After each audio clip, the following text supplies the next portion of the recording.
आज का हमारा टॉपिक है relational algebra. Relational algebra is the basics behind all the queries that are executed in SQL।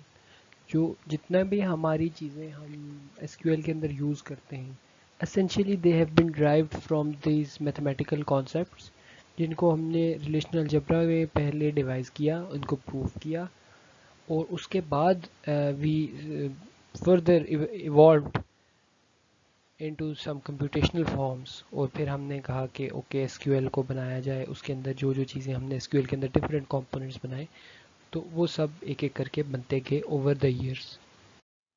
Relational algebra को समझना इसलिए ज़रूरी है कि रिलेशनल अलजेब्रा एक दफ़ा अगर आपको समझ आ गया तो then you can decompose your queries into its origin, जो कि रिलेशनल अलजेब्रा की टर्म्स होंगी। और अगर आप उसके अंदर कोई ऑप्टिमाइजेशन करना चाहें तो आप वो ऑप्टिमाइजेशन कर सकते हैं यूजिंग द मेथडोलॉजीज या techniques of different concepts involved in this relational algebra. तो हम बिल्कुल बेसिक्स कवर करेंगे, बहुत ज़्यादा एडवांस नहीं जाएंगे, but the basic operators that are important in this context will be covered in this course. Relational algebra is a set of operations for the relational model. ये specify करेंगे जी आपके पास कि basic जो भी रिट्रीवल की हमारी क्वेरीज हैं उनसे रिलेटेड कौन से ऑपरेशंस हैं और वो कैसे काम करते हैं। अलजेब्रिक ऑपरेशंस जो आपके रिलेशनल अलजेब्रा के ऑपरेशंस हैं ये बेसिकली इनपुट के तौर पे भी रिलेशंस इनका इनपुट होते हैं और ये आउटपुट में भी रिलेशंस प्रोड्यूस करते हैं। रिलेशन की डेफिनेशन हम टेक्निकली रिलेशनल मॉडल को जब हमने डिस्कस किया था तो हम उस टाइम पे रिलेशन की डेफिनेशन देख चुके हैं कि रिलेशन के अंदर डिफरेंट एट्रीब्यूट्स होते हैं, उसमें रोज़ होती हैं और उन जो एट्रीब्यूट्स होते हैं उनमें डोमेन कंस्ट्रेंट्स उन पे अप्लाई हो रहे होते हैं। फिर हमने रिलेशन की बात एक ये भी की थी कि उस रिलेशन पे कोई रिपीटिशन नहीं होती है और वो सेट थियरी को फॉलो करता है। तो ये सारी जो चीज़ें थी वो मिला के हमने चीज़ डिफ़ाइन की थी, कॉन्सेप्ट ऑफ रिलेशन हमने डिफ़ाइन किया था। तो all the objects in the relational algebra are basically relations, वो इनपुट ऑब्जेक्ट्स भी और आउटपुट ऑब्जेक्ट्स। जो सीक्वेंस जब आपके पास आ जाता है अलजेब्रिक ऑपरेशंस का कि एक ऑपरेशन हुआ उसके आउटपुट को यूज़ किया आपने as an input for another operation, तो ये फॉर्म करता है आपके पास रिलेशनल अलजेब्रा का एक्सप्रेशन। सिंस रिलेशनल अलजेब्रा के एक्सप्रेशन में भी एक्चुअल में कोई आपके पास ऑपरेटर ही काम कर रहा होता है, एक ऑपरेटर इनपुट लेगा और उसकी आउटपुट किसी और ऑपरेटर की इनपुट होगी, तो एसेंशियली इसकी फाइनल आउटपुट भी एक रिलेशन ही होती। और ये आप कह सकते हैं कि ये भी ये बेसिकली एक फॉर्म है आपकी क्वेरी की कि एक क्वेरी में आपके पास मल्टीपल ऑपरेटर्स कंबाइन होकर यूज़ हो रहे होंगे। रिलेशनल अलजेब्रा के अंदर कुछ जो बेसिक हमारे पास आ जाती हैं चीज़ें, उनमें कुछ यूनरी ऑपरेशंस होते हैं, फिर आपके पास कुछ ऐसे बाइनरी ऑपरेशंस हैं जो डायरेक्टली सेट थ्योरी से इंस्पायर्ड है, and then there are some additional binary relational operations जो कि हम स्टडी करेंगे कोर्स में। फर्स्ट ऑपरेटर या फर्स्ट ऑपरेशन जो कि हमारे पास एक यूनरी ऑपरेशन है वो सेलेक्ट का ऑपरेशन है। इसको डिनोट किया जाता है सिग्मा के सिंबल से और ये यूज़ किया जाता है कि हमने जब कोई एक सबसेट ऑफ टपल्स सेलेक्ट करना है। इफ़ यू रिमेंबर हमने डिस्कस किया था कि टपल बेसिकली रोज़ को कहते हैं, जो एक रो एक टेबल में सेव्ड है which is actually a combination of different attributes, collection of different attributes है, तो उस रो को आप टपल कह रहे हैं। तो उस टपल के ऊपर आप कोई सिलेक्शन कंडीशन भी लगा सकते हैं कि आप चाह रहे हैं कि फॉर एग्जांपल जिस तरह हमारे पास यहाँ पे एग्जांपल है कि हम चाह रहे हैं कि डिपार्टमेंट नंबर 4 के एम्प्लॉयज़ हम सेलेक्ट करना चाह रहे हैं। तो जब आपने ऐसी कोई कंडीशन लगा दी तो वो कंडीशन अप्लाई करने के लिए जो ऑपरेटर हमारे पास है that operator is called select operator या सेलेक्ट ऑपरेशन। और इस सेलेक्ट ऑपरेशन को डिनोट करना है तो सिग्मा का सिंबल यूज़ करेंगे। इसको डिनोट करने का सिंपल तरीका यह है कि आप सिंबल के बाद टेबल का नाम लिखेंगे जिस टेबल को आप स्पेसिफाई करना चाह रहे हैं और उस जो भी आप सिलेक्शन की कंडीशन लगाना चाह रहे हैं वो कंडीशन आपने उसकी बेस में मेंशन करनी है सिग्मा के ऑपरेटर के पास। सिलेक्ट एम्प्लॉई टपल अगर आप करना चाह रहे हैं कि सारे एम्प्लॉय सिलेक्ट करें जिनकी सैलरी ग्रेटर देन 30,000 है, तो ये भी आप स्पेसिफाई कर सकते हैं। सो आप यहाँ पे हम देखें तो एक्चुअली हमने पहले इक्वल टू यूज़ किया था साइन, यानी कंपैरिजन का एक डिफरेंट ऑपरेटर यूज़ किया था, अब हम कंपैरिजन का डिफरेंट ऑपरेटर यूज़ कर रहे हैं। सो दिस ऑल्सो टेल्स कि एक्चुअली कंपैरिजन के मल्टीपल ऑपरेटर्स यूज़ किए जा सकते हैं। An important thing to note here is कि हमारे पास जो टपल्स रिटर्न होंगे, नंबर ऑफ रोज जो रिटर्न होंगी, they will be at most equal to the number of terms in relation R, or generally they will be less than the total number of rows. जबकि जो number of attributes है, number of columns, वो same रहेगा। जितने columns आपके original input relation में थे उतने ही आपके पास सेलेक्ट ऑपरेटर के आउटपुट में आएंगे। ठीक है, तो this is an important point two remember. Second जो हमारे पास ऑपरेटर है, ये भी एक यूनरी ऑपरेटर है और इस ऑपरेटर का नाम है जी प्रोजेक्ट। तो प्रोजेक्ट ऑपरेटर को डिनोट किया जाता है पाई के सिंबल से, और इसको रीड भी हम पाई ही करते हैं। प्रोजेक्ट का ऑपरेटर यूज़ किया जाता है जब हमने किसी स्पेसिफिक कॉलम को सेलेक्ट करना हो। तो इफ़ यू कैन इमेजिन कि एक अगर आपके पास टेबल है, तो उस टेबल में से किसी स्पेसिफिक कॉलम को एक्सट्रैक्ट करने के लिए आपको, अगर आप देखें तो दिस वुड बी कंसिडर्ड कि आप इसको एक्चुअली वर्टिकली इसकी स्लाइस कर रहे हैं, तो इस चीज़ को हम वर्टिकल पार्टीशनिंग भी कहते हैं। You can specify one column या list of columns that have to be extracted. तो उस स्पेसिफिक लिस्ट ऑफ कॉलम्स को रखा जाता है, ये ऑपरेटर उसको चूज़ कर लेता है और बाकी जितने भी कॉलम्स होते हैं उनको डिस्कार्ड कर देता है जी। इसके तरीका भी सिंपल है, जिससे सेलेक्ट ऑपरेटर का था, आप पाई का सिंबल यूज़ करते हैं टू रिप्रेजेंट द ऑपरेशन कि ये प्रोजेक्ट या प्रोजेक्शन का ऑपरेशन है। उसके बाद यहाँ पे ब्रैकेट में आपने रिलेशन का नाम लिख दिया, ये आपके पास रिलेशन आ गया।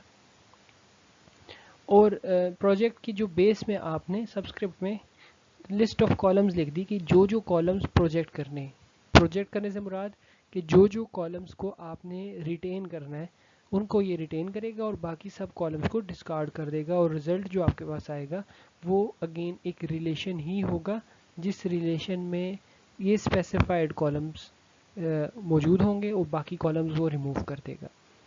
अच्छा, अब इसके अंदर एक जो एस्पेक्ट जहन में रखना है कि चूंकि वो एक स्पेसिफिक कॉलम या लिस्ट ऑफ कॉलम्स को रिट्रीव कर रहा है, तो रिलेशन के अंदर तमाम कॉलम्स का कॉम्बिनेशन यानी एक टपल यूनिक होता है।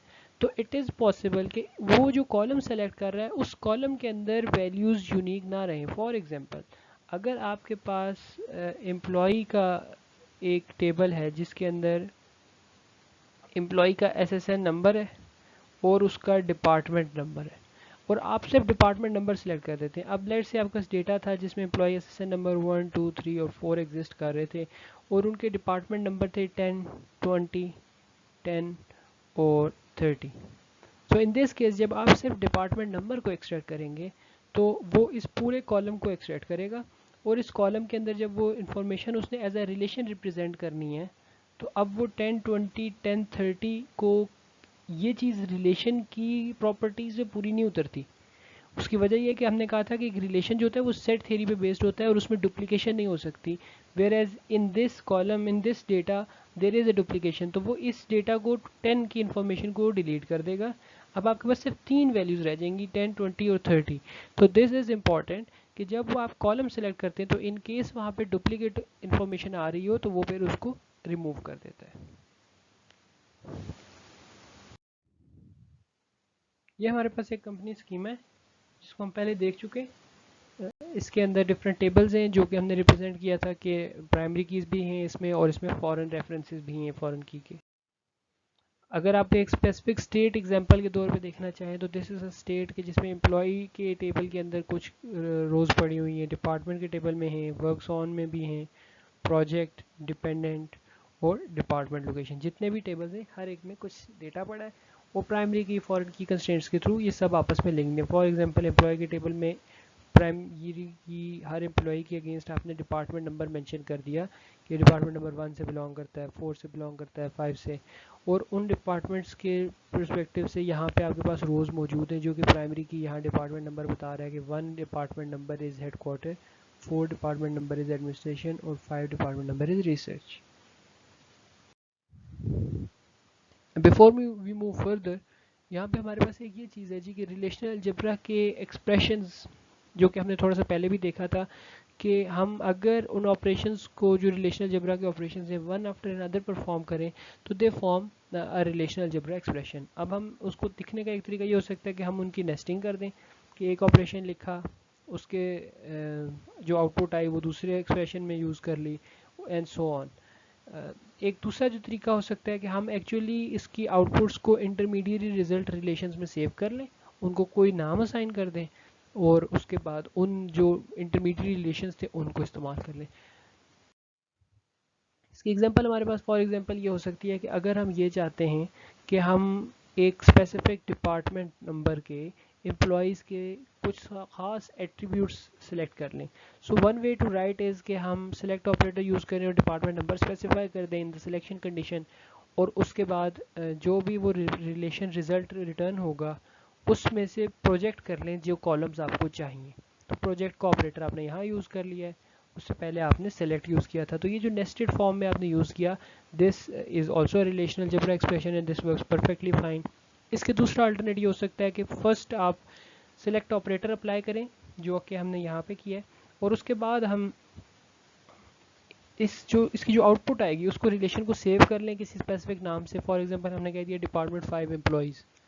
अब ये डिपार्टमेंट 5 एम्प्लॉयज़ जो है फिर इस रिलेशन के ऊपर हम फर्दर प्रोजेक्ट का ऑपरेशन अप्लाई करें और प्रोजेक्ट में उसे बता दें कि हमें फर्स्ट नेम, लास्ट नेम और सैलरी के कॉलम्स चाहिए, और जो उसकी आउटपुट आती है उसको रिजल्ट के रिलेशन में स्टोर कर लें. ये हमारे पास उसके एग्जांपल है कि अगर आप ये चाहते हैं कि लेट्स से एम्प्लॉई सेलेक्ट करना चाह रहे हैं आप सारी इन्फॉर्मेशन उन एम्प्लॉयज़ की कि जो डिपार्टमेंट नंबर 4 में काम करते हैं और उनकी सैलरी ग्रेटर देन 25,000 है, या फिर वो एम्प्लॉयज़ जो डिपार्टमेंट 5 में काम करते हैं और उनकी सैलरी ग्रेटर देन 30,000 है. अब अगर आप यहाँ पे देखें तो सिलेक्ट ऑपरेटर में हमने मल्टीपल इक्वालिटी कंडीशंस भी लगाई हैं और लॉजिकल ऑपरेटर्स भी यूज़ किए हैं. सो दैट मीन्स कि आपका सिलेक्ट ऑपरेटर इन सब को सपोर्ट करता है. सिमिलरली प्रोजेक्ट ऑपरेटर के लिए आप यूज़ कर सकते हैं last name, first name, salary से आपने 3 कॉलम्स को प्रोजेक्ट कर लिया. इसकी आउटपुट आपके पास आ रही है इन फिगर बी. अच्छा, फिर अगर ऐसा भी हो सकता है कि आप कोई सेक्स और सैलरी का अगर आपने कॉलम को प्रोजेक्ट करना है तो आपने मेंशन किया तो आपके पास ये आ गया फिगर सी. अब अगर आप यहाँ पे नोट करें तो फिगर बी और फिगर सी दोनों में प्रोजेक्ट ऑपरेटर यूज़ किया गया था फॉर द एम्प्लॉय रिलेशन और वर्टिकल पार्टीशनिंग उसने की थी. But number of rows in figure B is higher than the number of rows in figure C. इसकी वजह ये है कि आपके पास फिगर B में कुछ रोज़ ऐसी थी, बेसिकली हर रो यूनिक आ रही थी, लेकिन जब फिगर C के अंदर जब आपने जो 2 कॉलम सेलेक्ट किए तो वहाँ पे एक रो आपके पास ऐसी भी आ गई जिसमें आपके पास एक डुप्लीकेट था. और वो डुप्लीकेट बेसिकली अगर आप आपकी जो डेटाबेस की स्टेट थी उसमें जाके एम्प्लॉय के टेबल में देखें तो आपके पास एक एम्प्लॉई ऐसा था जो कि जेंडर उसकी फ़ीमेल थी और उसकी सैलरी 25,000 थी. तो ये एंट्री अगर आपकी डेटाबेस सेलेक्ट करती आपकी ये क्वेरी प्रोजेक्ट ऑपरेटर में तो एक्चुअली यहाँ पे आपके पास एक डुप्लीकेट इन्फॉर्मेशन आ जाती. ये एक रो ये पड़ी हुई है ऑलरेडी और यही रो यहाँ पे भी आ जाती. तो डुप्लीकेट्स आर नॉट अलाउड, इसलिए उसने इस वैल्यू को डिस्कार्ड कर दिया है. तो ये आपके पास वो चीज़, वो जो हमने पॉइंट डिस्कस किया था कि डुप्लीकेट्स आर नॉट अलाउड, तो डुप्लीकेट्स को जो प्रोजेक्ट ऑपरेटर है उसने फिर डिस्कार्ड कर दिया है. एक और रिलेशनल ऑपरेटर ये भी यूनरी है और इसका रीनेम कहते हैं जी इसको, और ये रीनेम ऑपरेशन रो के सिंबल से रिप्रेजेंट किया जाता है. इस रो के सिंबल को बेसिकली ये रीनेम का जो ऑपरेटर है ये हम यूज़ करते हैं कि जब हम चीज़ों को थोड़ा सिंप्लीफाई करना चाह रहे होते हैं, क्योंकि आपके पास जब नंबर ऑफ़ कॉलम ज़्यादा हो जाते हैं तो यू मे बी इंटरेस्टेड कि उस कॉलम को हम रीनेम करके इस तरह का नाम असाइन कर दें जो ईजियर टू अंडरस्टैंड हो. इसको यूज़ करने के कुछ डिफरेंट मेथडोलॉजीज यूज़ की जाती हैं उसको रिप्रेजेंट करने के लिए. वन ऑफ देम इज़ कि अगर आप रो का सिंबल यूज़ कर रहे हैं और उसके बाद ए और ये हाई डैश वर्टिकल डैश है और उसके बाद बी आप यूज़ कर रहे हैं तो ये बेसिकली ये बता रहा है कि आपके पास एक एट्रीब्यूट था जिसका नाम बी था और उसको आप चेंज कर रहे हैं इनटू ए, तो रीनेम करके उसका नाम आप ए रख रहे हैं आप, ठीक है। तो ये this is one way of representing this information और यूजिंग रीनेम ऑपरेशन। हमारे पास जो एक डिफरेंट कैटेगरी ऑफ ऑपरेटर्स आती है वो है बाइनरी ऑपरेटर्स। बाइनरी ऑपरेटर्स वो ऑपरेटर्स हैं जो दो ऑपरेंड्स पे काम करते हैं, इसलिए उसको बाइनरी का वर्ड यूज़ किया जाता है। One of the binary operators is union operator. ये बेसिकली सेट थ्योरी से इंस्पायर्ड है। तो सेट्स में जिस तरह यूनियन काम करता है बिल्कुल इसी तरह बाइनरी ऑपरेशन काम करता है रिलेशनल अलजेब्रा में भी यूनियन। अगर आपके पास दो रिलेशंस हैं आर यूनियन एस, तो इसका दो रिलेशंस हैं आर और एस, तो if you want to apply the union operator R union S, result में आपके पास वो सारे एलिमेंट्स आएंगे जो आर में हैं और वो सब एलिमेंट्स भी आएंगे जो एस में हैं। और अगर दोनों में कोई डुप्लीकेशन है, यानी कि कोई ऐसे टपल मौजूद है जो आर में था और वो टपल एस में भी एग्जैक्टली मौजूद था, तो फिर डुप्लीकेट वैल्यू नहीं आएगी, बल्कि वो जो टपल था वो उसकी सिर्फ एक इंस्टेंस रिटेन की जाएगी। तो ये आपके पास आर यूनियन एस की एग्जांपल है। इसको इसमें जो इम्पोर्टेंट पॉइंट है, एक पॉइंट ये है कि हमारे पास डुप्लीकेट्स रिमूव हो जाते हैं, क्योंकि हमने पहले ये चीज़ डिस्कस की थी कि रिलेशनल अलजेब्रा के जो ऑपरेटर्स हैं इसमें output is also a tuple, also a relation. तो रिलेशन के अंदर वी नो के टपल्स के नॉट बी डुप्लीकेट्स, इसलिए आपके पास डुप्लीकेट रिमूव हो जाता है। तो सेकंड इंपॉर्टेंट एस्पेक्ट इज़ के एक्चुअली आर यूनियन एस के लिए एक रिक्वायरमेंट है, एक क्राइटेरिया है कि कब आपके पास दो रिलेशन पे यूनियन का ऑपरेटर अप्लाई किया जा सकता है। उस क्राइटेरिया को इन सिंपल टर्म्स हम कहते हैं कि वो टाइप कंपैटिबिलिटी होनी चाहिए। टाइप कंपैटिबिलिटी के लिए दो क्राइटेरिया है जी। एक क्राइटेरिया ये है कि आर और एस यानी जो दो रिलेशंस जिनको हमने यूनियन करना है इनके अंदर सेम नंबर ऑफ एट्रीब्यूट्स होने चाहिए, और हर कोरिस्पॉन्डिंग एट्रीब्यूट की डोमेन जो है वो सेम होनी चाहिए, यानी डोमेन कंपैटिबल होना चाहिए उनको कोरिस्पॉन्डिंग एट्रीब्यूट्स को। तो ये आपके पास दो बेसिक क्राइटेरिया आ जाते हैं फॉर द टाइप कंपैटिबिलिटी। इसको अगर हम डिटेल में देखना चाहें तो हम कह सकते हैं कि for example there is a relation R1 जिसमें A1 A2 up to AN attributes हैं, and there is another relation R2 जिसमें B1 B2 and BN attributes हैं। They will be considered type compatible if the number of attributes is same. अब number of attributes same होने से यहाँ पे representation इस तरह से है बेसिकली कि 1 से स्टार्ट होके n तक जा रहा है for A for R1, similarly R2 में भी 1 से स्टार्ट होके n तक जा रहा है। यहाँ पे जो एक बात नोट करने वाली है कि इन एट्रीब्यूट्स के नाम सेम नहीं है, just number of attributes is same. और द सेकंड क्राइटेरिया इज कि the domain of corresponding attributes are the same, यानी कि डोमेन भी सेम होगी, यानी A1 की जो डोमेन है तो फिर B1 की भी वही डोमेन होगी, और A2 की जो डोमेन है वो B2 की भी वही डोमेन होगी। Similarly all the n attributes for each relation will have same attributes as their corresponding attribute in the other relation. अब यहाँ पे अगर आप देखें तो आपके पास दोनों रिलेशंस के अंदर एट्रीब्यूट्स के नाम डिफरेंट थे, तो हमने एक कन्वेंशन डिसाइड कर ली कि सिंस एट्रीब्यूट्स के नंबर ऑफ एट्रीब्यूट्स भी सेम है और उनकी डोमेन भी सेम है, तो we have just arbitrarily chosen a convention कि हमने कहा कि हमेशा फर्स्ट जो रिलेशन होगा उसके जो नाम होंगे एट्रीब्यूट्स के हम रिजल्टिंग नेम्स वो शो करेंगे।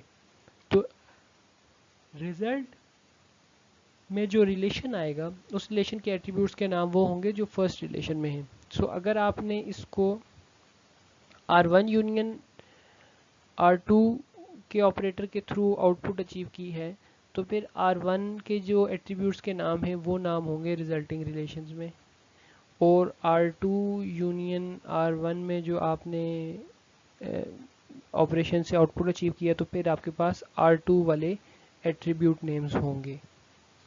ये आपको यूनियन ऑपरेटर है जी।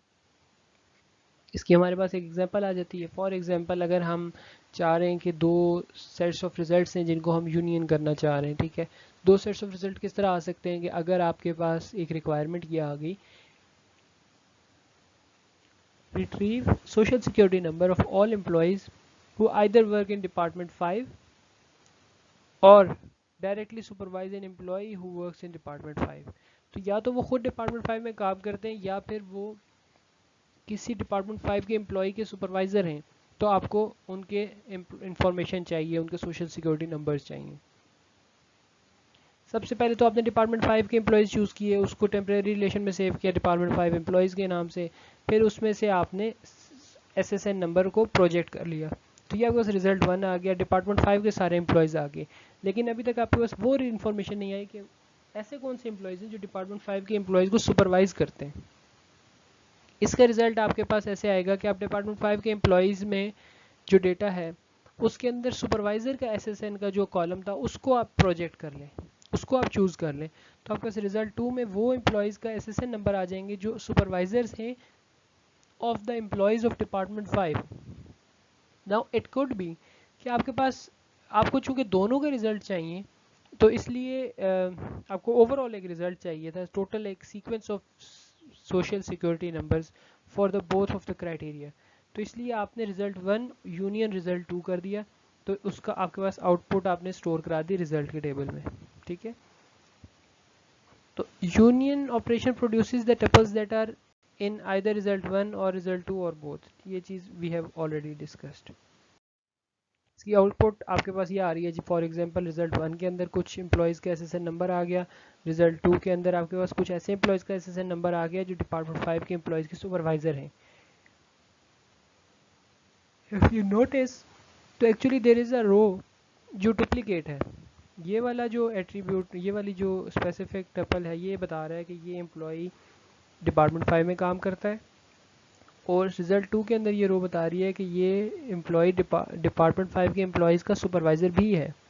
सो अब जब आपने यूनियन कैलकुलेट करना है which is in the result relation, तो you can not have duplicate rows, इसलिए वो जो डुप्लीकेट वैल्यू थी वो रिमूव हो गई है, एंड टोटल रिजल्ट्स आपके पास 5 रिजल्ट्स आ गए। Intersection is another binary relational operator. This is also inspired from the set theory. It works in the same way as intersection works in the sets. आपके पास दो relations होते हैं, R let's say एक relation है और दूसरा S relation है। अगर आप इस R इंटरसेक्शन S करेंगे तो दोनों रिलेशंस में जो सेम टपल्स होंगे, यानी कि जो इंफॉर्मेशन R में भी एग्जिस्ट करे और S में भी एग्जिस्ट करे, similar tuples will be selected. Again in intersection आपके पास ये लिमिटेशन है कि R and S have to be type compatible, ठीक है। तो type compatibility is an important aspect जो यहाँ पे भी आपके पास आएगा। एट्रीब्यूट नेम्स जो होंगे रिजल्टिंग रिलेशन के, वो वही यूज सिलेक्ट होंगे जो रिलेशन R में होंगे। The third binary operator that we are going to see is the set difference operator. Set difference को माइनस भी कहा जाता है, एक्सेप्ट भी कहा जाता है, इसको डोनेट किया जाता है, डिनोट किया जाता है माइनस के सिंबल से। R माइनस एस अगर आप करें तो आपके पास वो सब टपल्स रिमेनिंग होंगे, रिजल्टिंग सेट में आएंगे जो R में तो होंगे लेकिन S में ना हो। So basically we will choose the tuples which are present in R but not in S. So we are actually excluding the tuples from R that are in the S as well. Attribute names again वो होंगे जो R के relation में हैं, और यहाँ पे भी हमारे पास ये लिमिटेशन है कि R माइनस एस से तब कर सकते हैं जब both relations are type compatible. Type compatible का क्राइटेरिया क्या था कि number of attributes is same in both the relations, और करस्पॉन्डिंग रिलेशंस की डोमेन भी सेम होनी चाहिए। ये हमारे पास दो रिलेशंस हैं, स्टूडेंट के नाम से और इंस्ट्रक्टर के नाम से। स्टूडेंट के अंदर दो एट्रीब्यूट्स हैं, फर्स्ट नेम और लास्ट नेम के लिए FN और LN। इंस्ट्रक्टर के रिलेशन में आपके पास वो F नेम और L नेम के नाम से दो एट्रीब्यूट्स आ जाते हैं। अगर आप इसमें स्टूडेंट यूनियन इंस्ट्रक्टर करें तो आपके पास जो रिज़ल्ट आएगा that is shown in figure B. इसमें आपके पास दो एट्रीब्यूट्स थे, तो फर्स्ट जो आपके पास रिलेशन था उसके एट्रीब्यूट्स के नाम आ गए, एफ नेम और L name, FN and LN, और उसके बाद इन सारे जो दोनों रिलेशंस थे इसके सारे एट्रीब्यूट्स आ गए। And if and when there were duplicates, तो उन डुप्लीकेट्स के अंदर से सिर्फ एक एंट्री को रिटेन किया गया है। For example, this name Suzanne was also present as an instructor and as well as in student, तो वो सिर्फ एक दफ़ा आया है। सिमिलरली रमेश आपके पास दोनों रिलेशंस में था, तो वो सिर्फ एक दफ़ा आउटपुट में आया है। फिगर सी रिप्रेजेंट कर रही है आपके पास स्टूडेंट इंटरसेक्शन इंस्ट्रक्टर को। तो यहाँ पे क्या होगा कि आपके पास जो रोज दोनों में आ रही हैं, जो टपल्स, वो सिलेक्ट होंगी, तो वो आपके पास रिजल्टिंग रिलेशन में आ गए हैं सुजैन और रमेश। फिगर डी रिप्रेजेंट कर रही है student minus instructor, student difference instructor को। तो ये जब आपने सेट डिफरेंस कैलकुलेट किया तो आपके पास आइडियली वो रोज आनी चाहिए जो एस में हो लेकिन इंस्ट्रक्टर में ना हो, वो स्टूडेंट्स जो इंस्ट्रक्टर नहीं है। इन दिस केस आपके पास सुजैन और Ramesh, these are the two rows which are also instructors, इसलिए ये एक्सक्लूड हो जाएंगी और बाकी सब जो आपके पास डेटा है वो आपके पास इन फिगर डी शो हो रहा है रिजल्टिंग रिलेशन में। फिगर ई में आपके पास आई माइनस एस किया गया है, इंस्ट्रक्टर माइनस स्टूडेंट। तो इंस्ट्रक्टर माइनस स्टूडेंट मीन्स कि वो इंस्ट्रक्टर जो स्टूडेंट नहीं है। अब अगेन इन दिस केस आपके पास इंस्ट्रक्टर के टेबल में अगर आप देखें तो सुजैन और Ramesh are the two instructor which are also students. इसके अलावा जो इंस्ट्रक्टर्स हैं they are not students, therefore John, Ricardo and Francis will be in the resulting relation I minus S. As you can see figure E में आपके पास यही तीन रोज tuples आ रही हैं। प्रीवियस रिजल्ट्स को अगर आप देखें तो यहाँ वहाँ पे आप ये देख सकते हैं कि R union S will be the same as S union R, similarly r intersection s is the same as s intersection r, therefore these operations are commutative. Similarly अगर आप experiment करें तो you will understand कि they are also the associative property also holds for these operations. Commutative property does not hold for the minus operation. जैसा कि हमने देखा था कि student minus instructor was resulting different as compared to instructor minus student. तो लिहाजा आपको ये समझ आई कि ये एक्चुअली कम्यूटेटिव प्रॉपर्टी होल्ड नहीं करती फॉर द सबट्रैक्ट ऑपरेटर। एक और बाइनरी जो ऑपरेशन आपके पास रिलेशनल अलजेब्रा में एग्जिस्ट करता है that is called Cartesian product. Cartesian product को क्रॉस प्रोडक्ट भी कहा जाता है और इसको रिप्रेजेंट किया जाता है यूजिंग द एक्स सिंबल। इसके अंदर आपके पास अगर एक रिलेशन में n एट्रीब्यूट्स हैं और दूसरे रिलेशन में m एट्रीब्यूट्स हैं तो रिजल्ट में आपके पास सारे टपल्स का कॉम्बिनेशन आएगा with all these attributes. So total number of attributes will be n plus m, और जो आपके पास टपल्स आएंगे वो टपल्स इस तरह आएंगे कि let's say if there is a tuple x and y and there are two tuples x and y in relation r1 and in relation r2 there are tuples let's say p and q, तो जो final result आपके पास आएगा उसमें आपके पास x का combination p के साथ भी होगा, x का कॉम्बिनेशन q के साथ भी होगा, y का कॉम्बिनेशन p के साथ भी होगा और y का कॉम्बिनेशन q के साथ भी होगा। So this is called Cartesian product. The resulting relation has one tuple for each combination of each tuple from R and one from S. तो टोटल नंबर ऑफ टपल्स जो आपके result में आएंगे वो बेसिकली होगा number of tuples in R1 multiply by number of tuples in R2। तो ये आपके पास number of tuples in R1 was 2, number of tuples in R2 was also 2, तो टोटल टपल्स आपके पास 4 आ गए।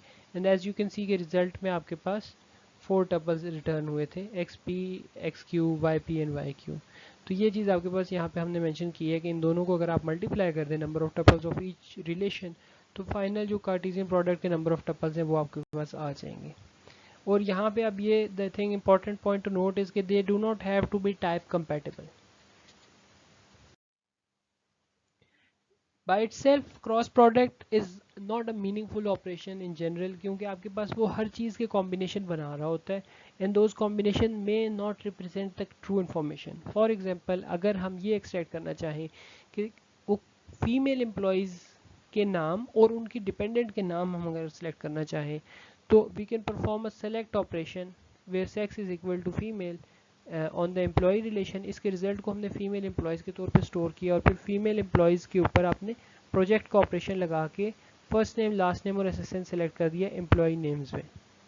Now if you make a cross product of these employee names, जो कि एक्चुअली फीमेल एम्प्लॉय नेम है, विद द डिपेंडेंट, तो वो सारे कॉम्बिनेशन आपको रिटर्न कर देगा हर एम्प्लॉय नेम और उसके डिपेंडेंट के, which will also include such combination which are not true. ऐसे एम्प्लॉय, हर एम्प्लॉय के नाम के साथ तमाम डिपेंडेंट की इन्फॉर्मेशन आ जाएंगी और वो एक्चुअली उसका डिपेंडेंट नहीं होंगे। वेदर और not they are dependent, the information will still be there. तो आपके पास एक यूजलेस सेट ऑफ इन्फॉर्मेशन आ जाएगा जो एक्चुअली आपको फॉल्स इन्फॉर्मेशन रिटर्न कर रहा होगा। तो ये आपके पास एक cross product by itself meaningful information नहीं दे रहा। लेकिन अगर आप मीनिंग इसका निकालना चाहें, इसमें मीनिंगफुल इन्फॉर्मेशन एक्सट्रैक्ट करना चाहें, तो you can use a set of other operators on top of the Cartesian product. अगर आपके पास एम्प्लॉय डिपेंडेंट का कार्टेशियन प्रोडक्ट आ गया है, तो now you can select only those rows जहाँ पे इनका एम्प्लॉय का एसएसएन और डिपेंडेंट में जो ई एसएसएन का एट्रीब्यूट है, ये दोनों मैच अगर कर जाएं, तो सिर्फ आप उस वाली रोज को सेलेक्ट कर लें। तो ये जब अगर आप इस पर सिलेक्शन क्राइटेरिया अप्लाई कर देते हैं, now you can actually filter out the important and valid results. Results will now contain the name of female employees and their dependents, which are actually uh, correct rows and their dependents. इसको अगर हम visualise करें तो आपके पास database states में आपने जब female employees select किए, तो आपके पास ये फीमेल एम्प्लॉयज के आपके पास रिलेशन आ गया। देन आपने एम्प्लॉय नेम में एम्प्लॉय का फर्स्ट नेम, लास्ट नेम और एसएसएन नंबर प्रोजेक्ट किया, तो ये आपके पास एम्प्लॉय नेम आ गया। उसके बाद आपने क्रॉस प्रोडक्ट कैलकुलेट किया एम्प्लॉय नेम का और डिपेंडेंट का, तो ये आपके पास एक थर्ड रिलेशन बन गया जिसमें हर एम्प्लॉय नेम, लिसिया, जेनिफर और जॉयस, इन सब के लिए जितने भी डिपेंडेंट के अंदर टेबल में रोज थी उन सब के कॉम्बिनेशन बन गए। तो अगर आप देखें तो एलिसिया के लिए आपके पास there are about 7 rows, Jennifer के लिए भी 7 रोज हैं, जॉयस के लिए भी 7 रोज हैं, और एक्चुअली हर एक के में अंदर आपके डिपेंडेंट्स के नाम सेम आ रहे हैं। देख, Alice, Theodore, Joy up till Elizabeth same rows हैं। उसके बाद डिपेंडेंट्स के नाम रिपीट हो रहे हैं, दोबारा वही Alice, Theodore, Joy up till Elizabeth. And then for Joyce जो कि थर्ड एम्प्लॉय थी आपके पास, उसका भी एलिस से लेके एलिजाबेथ तक वही नेम रिपीट हो रहे हैं। तो एक्चुअली सारे डिपेंडेंट्स के नाम रिपीट हो रहे हैं। So how do we know कि एक्चुअली कौन से वाले एम्प्लॉय का कौन डिपेंडेंट है, ट्रू इन्फॉर्मेशन कौन सी है? उसके लिए आपने ये फोर्थ क्वेरी रन की थी जिसमें आपने कहा था कि सेलेक्ट कर लो सिर्फ उनको जिनका एसएसएन और ई एसएसएन सेम है। तो जब आपने ये क्राइटेरिया अप्लाई किया तो यू फिगर्ड आउट कि actually Jennifer is the female employ जिसके एक्चुअली कोई ऐसा डिपेंडेंट, कोई जिसका कोई डिपेंडेंट भी है। और अगर आप इस चीज़ को मैच करना चाहें तो आप यहाँ पे आपको एसएसएन नंबर और ईएसएसएन नंबर को आप यूज़ कर रहे हैं, सिवाय इनके बाकी सब के अंदर एसएसएन और ईएसएसएन नंबर आर डिफरेंट। तो ये आपके पास फाइनल फोर्थ क्वेरी का रिजल्ट आ गया आपके पास, जिसमें जेनिफर वॉलिस आपने आइडेंटिफाई कर लिया कि ये एम्प्लॉय है, उसकी ये इन्फॉर्मेशन है, और उसके जो डिपेंडेंट एबनर है they are actually the dependent and this is the correct information. और then you wrote the fifth query जिसमें आपने प्रोजेक्ट कर लिए थे 3 columns, first name, last name और डिपेंडेंट का नेम। तो ये आपके पास फिफ्थ क्वेरी आ गई है to represent the actual correct information.